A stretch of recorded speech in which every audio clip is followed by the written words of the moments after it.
Hello বন্ধুরা, কেমন আছেন? আশা করি সবাই ভালো আছেন। এমটি রেসিপিতে সবাইকে স্বাগত জানাই।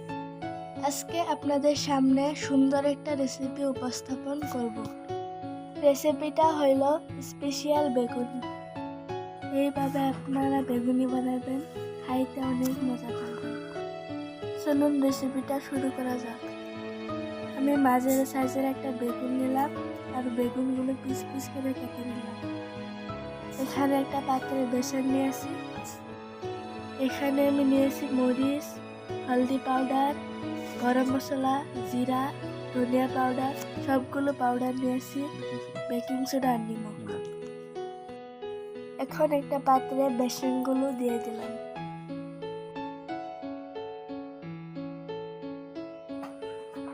প্রথমে আমি দিয়ে দিলাম মরিচের গুঁড়া, তারপর দিয়ে দিলাম হলুদ গুঁড়া, তারপর জিরা দিয়ে দিলাম। এখানে দিলাম ধনিয়া পাউডার, তারপর দিলাম গরম মশলা,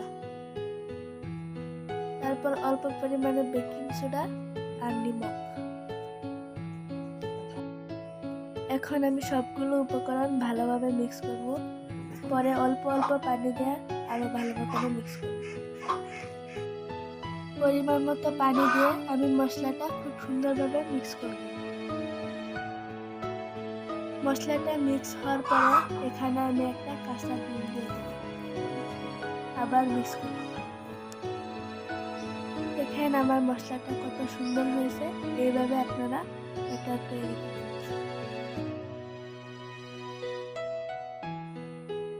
এখন আমি একটা প্যানে সয়াবিন তেল অ্যাড করব আমার বেগুনগুলি ভাজার জন্য।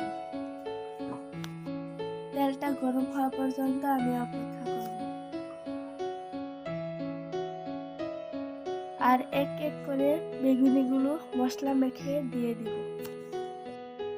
গ্যাসের ফ্লেমটা লো রাখবেন, নাহলে বেগুনিগুলো পুড়ে যাবে।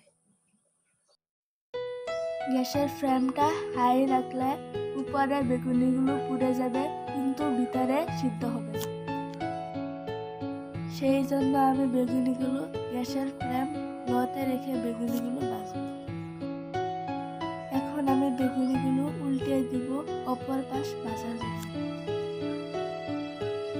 দেখেন বন্ধুরা, কত সুন্দর কালার হয়েছে আমার বেগুনিগুলো। এখন আমি এক এক করে বেগুনিগুলো একটা পাত্রে নামিয়ে নেব। আমার রেসিপির নিয়মটা আপনারা ফলো করে খুব কম করেছে বাসায় খুব সুন্দর একটা রেসিপি বানিয়ে নিতে পারেন।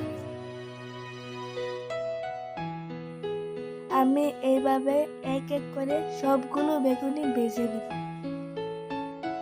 আমার রেসিপির ভিডিওটা যদি ভালো লাগে অবশ্যই আমার চ্যানেলটা সাবস্ক্রাইব করবেন আর বেল আইকনটা প্রেস করে রাখবেন, যাতে পরবর্তী ভিডিওগুলো সবার আগে আপনার কাছে পৌঁছে যায়। আশা করি ভিডিওটা সম্পূর্ণভাবে দেখে সুন্দর একটা মতামত দিবেন। ভিডিও দেখার জন্য অনেক অনেক ধন্যবাদ। আপনাদের দিনটা শুভ হোক। দেখা হবে পরের ভিডিওতে। Bye bye.